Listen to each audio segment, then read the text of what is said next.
at the yard sale, I realized just how much of a failure I would be as a main character in a dystopian novel.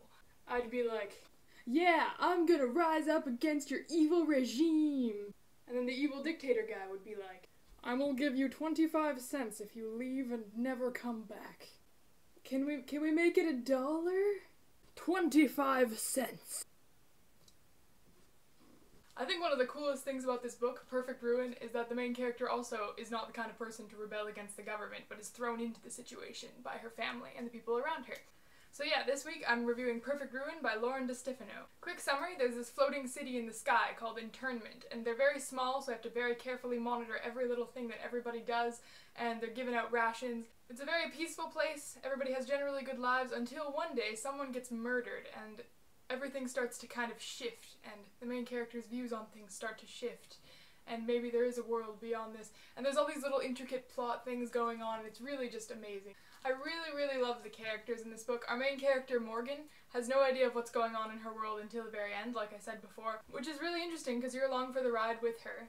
You don't really know what's happening either, she doesn't know what's happening, and you're discovering the world at the same time. And she reacts very realistically to things that are happening. Other characters I really love are Lex and Alice, which is Morgan's brother and his wife. Her brother Lex is a jumper, which means that he tried to jump off the edge of internment, but he was thrown back and something was taken from him, in this case his eyesight. And the way he acts for being blind is just so real. Every time he was in the room, the way he was described as acting was just so much like what I imagine a blind person would be like, that I started to picture the room as blind too, and I was surprised when they described something that the characters were seeing. Another really kind of interesting thing, I don't think there are many young adult books where the main character is the younger sibling. If you ever notice, they're always the older sibling, kind of for protecting and proving that the main character is mature and responsible, but younger siblings can be responsible too, and Morgan proves that by actually having to support Lex along the way as well, as much as he supports her. I really love the way that love was handled in this book. So everybody on internment is given a betrothed. From the moment they're born, they knew who they're going to grow up and spend the rest of their lives with. And at first I was like, oh no, this is the perfect setup for a love triangle. I mean, Judas came in later and I was like, I'm just waiting for her to start describing the rippling muscles on his arm, but it never happened and it was awesome. She stuck with the same guy all the way through and it never was a plot point. It never created drama. It just added on to her character and the character of her betrothed and the way that the characters interacted together. Morgan has some really cool friends. Her friend Pen is a really strong character. She always has some smart comment to add, that sort of thing. And Pen's character really develops through this book. I mean, at the very end, spoiler, she actually bashes someone's skull in order to escape, and it's horrible, and she feels that, and she knows that it was the wrong thing to do. I love how there are consequences for everybody's actions in this book. The only real gripe I have with this book is that, at least the first time I noticed, any physical descriptions of the characters was on page 198, which is way too late. I already had it pictured in my head. It's like, oh, and then Pen's curly blonde hair, and I was like, what? No, she has straight black hair. Shut up, stop, no.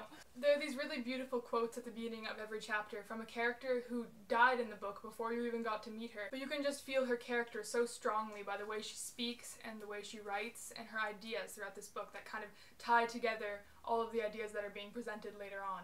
The writing of this book, like the writing style, was like poetry. There are so many beautiful little sentences or something that I'd actually pause after and just be like, wow, what a great sentence. I never found myself fading out during any of the sentences because I wanted to capture them all. You know how some books you'll be reading and you'll kind of fuzz out and think about, oh, what am I having for dinner today? Oh, here's the new paragraph, and then you'll be like, wait, what did I just read? I don't think that ever happened with this book because I was always focusing so intensely on the way the author was writing. That being said, this isn't one of those books that you read all in one go, at least not for me. It wasn't one of those ones that I would just continuously read until it was over and I was awash in the world. I would read a couple chapters, then I'd put it down, and then I would not be able to stop thinking about it until I picked it back up again. Just, you know, every time I was doing a mundane task, I was thinking, I wonder what those characters are gonna end up doing, and wow, what is the backstory to this guy? And then you always find out the backstory to that guy, which is really awesome. So yes, very beautiful. Everything in this is very beautifully done. It's weird that it's a world very different than ours, but at the same time it has all the same elements of ours. I mean, they're observing the ground through these scopes, but at the same time that shouldn't teach them exactly the composition of different medicines and such. I mean, there's definitely more going on to this world, and as Morgan discovers more and more of it, it just brings up more and more questions for the reader that Morgan doesn't even have in her head yet. There are very subtle differences between our two worlds. Like, instead of calling it honey, they call it sweet gold, but they still have honey. They still know how to make honey, how to get the bees to give you honey. Not the bees. is just so richly described, so wonderfully imagined. You just really have to read it to understand it. I don't know how else to explain it. You know from the beginning that there are some things about this world that are obviously bad. Like how Lex and Alice were going to have a child, but they had to have the pregnancy terminated because there was no more room for children that weren't planned on internment. Obviously that's a very bad thing for them, but you can kind of understand at the same time that they really do need to plan because they only have a little bit of space. So it's very much a flawed world, but also you understand where they're coming from. Overall, internment doesn't seem like a very bad place to live. They have different rules than us, but they're not any less civilized than us. The whole betrothed system is kind of cool because in some other books they've done that before, but it's always been a plot point. Like, I'm betrothed to this person, but I really love this person.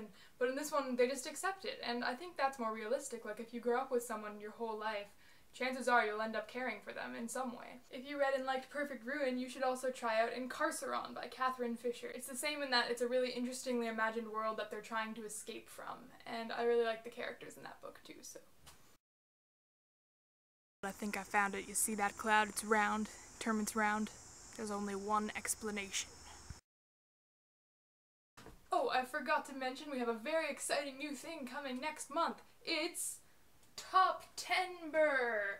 Not only is it the best pun you've ever heard in your life, but Al and I will be spending the month making top 10 lists of random things we think of along the way, all pertaining to fiction and the written word. So look forward to that!